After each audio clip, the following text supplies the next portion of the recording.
What if everything you know, your body, your job, your ambitions, even your relationships, is part of a grand illusion? What if the world itself is a prison, designed not to free your soul, but to trap it? This is not a sci-fi plot. This is what ancient Gnostics actually believed. Welcome to Internet Capsule. Today, we're diving deep into one of the most mind-bending spiritual philosophies ever conceived: why the Gnostics believe that the material world is a trap. Don't forget to subscribe and click the bell icon so you never miss another cosmic rabbit hole. Let's begin. Who are the Gnostics? Before we talk about the material world being a trap, we need to understand, who are the Gnostics? Gnosticism was not one religion but a collection of mystical traditions that emerged around the same time as early Christianity, between the 1st and 3rd centuries AD. Gnostic texts were hidden for centuries, and many were destroyed by the early church. But in 1945, a startling discovery changed everything. In a cave near Nag Hammadi, Egypt, a farmer found a clay jar. Inside, 13 leather-bound papyrus codices containing ancient Gnostic scriptures.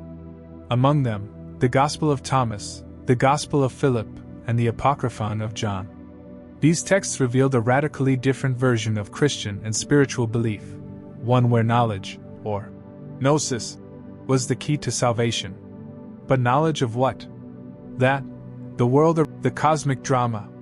According to Gnostic belief, there exists a higher, truer God, an infinite, unknowable source sometimes called the monad. From this monad emanated divine beings known as eons. Together, they formed the pleroma, or the fullness, a heavenly realm of pure spirit and light. But something went wrong. One of these eons, named Sophia, meaning wisdom, created something outside of the divine order, a being called Yaldabaoth. Yaldabaoth was arrogant. Ignorant of the higher realms, he believed he was the only God. And from this delusion, he created the material world. That's right. According to Gnostics, our universe, everything from stars to stones, atoms to animals, was created by a false God. A being of arrogance, not love. This figure, sometimes equated with the Old Testament's angry, jealous God, is known as the demiurge. The trap of matter. The Gnostics believed that Yaldabaoth and his archons, spiritual jailers, created the physical world as a cage. Why? Because they needed to keep something inside. Fragments of the divine. Tiny sparks of the true God, hidden within human beings. That's right. According to Gnostics, your soul is not from here. It belongs to the pleroma, the realm of light. But it has been trapped, wrapped in flesh, stuck in cycles of birth, suffering, and death, all designed to keep you from realizing who you really are. To Gnostics, the world is not inherently beautiful or sacred. It's a deception. A spiritual prison made to distract you with pleasure, pain, money, sex, and status, so you never look inward and remember your divine origin. It's a bold, unsettling vision of reality. Salvation through knowledge. So how do you escape this trap? Through gnosis, secret knowledge. But this isn't textbook knowledge. It's experiential. Direct awareness of your true self, your divine origin. You don't get it from priests or rituals. You awaken it from within. According to the Gospel of Thomas, Jesus says, "If those who lead you say to you, 'See, the kingdom is in the sky,' then the birds of the sky will precede you. But the kingdom is within you and it is outside of you. When you know yourselves, then you will be known." Gnostics saw Jesus not as a savior who dies for sins, but as a revealer, someone who came to awaken people to the truth. His teachings were hidden, mystical, and deeply personal. To be saved was not to be forgiven by God, but to realize you were never truly part of this world to begin with. Rewriting the Bible. Here's where it gets controversial. The Gnostics didn't just have different views, they flipped the Bible on its head. In the Garden of Eden, who's the villain? To mainstream religion, it's the serpent, tempting Eve to eat from the tree of knowledge. But to Gnostics? The serpent is the hero, the liberator, the one who tries to give Adam and Eve the knowledge, the gnosis, that the demiurge wanted to hide. In fact, the demiurge is the same jealous, God, who punishes humanity for wanting to awaken. To Gnostics, the fall was not a fall into sin. It was a fall into consciousness.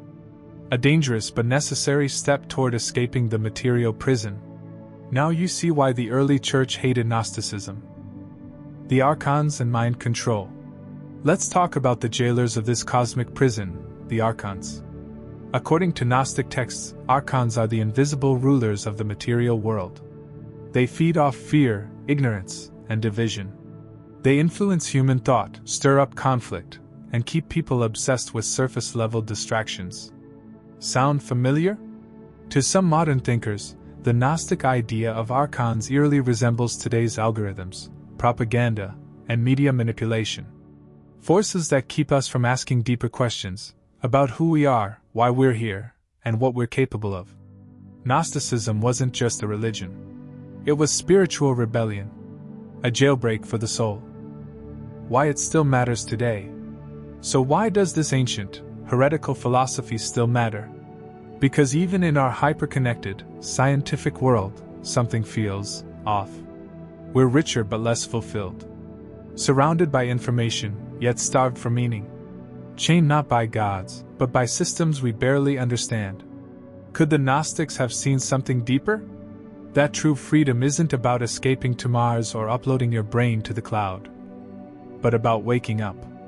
Realizing that your spirit is not for sale. That the world outside is only half the story. The Gnostics offer no easy salvation.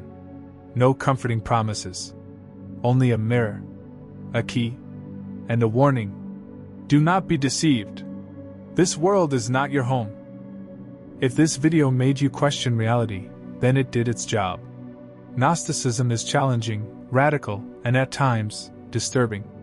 But maybe, just maybe, that's the point. Thanks for watching Internet Capsule. We dive into hidden history, lost knowledge, and the big ideas they don't want you to think about. If you enjoyed this video, hit that like button, subscribe, and let us know in the comments, do you think the material world is a trap? Until next time, stay curious, stay awake. Internet Capsule. Ancient ideas. Modern minds.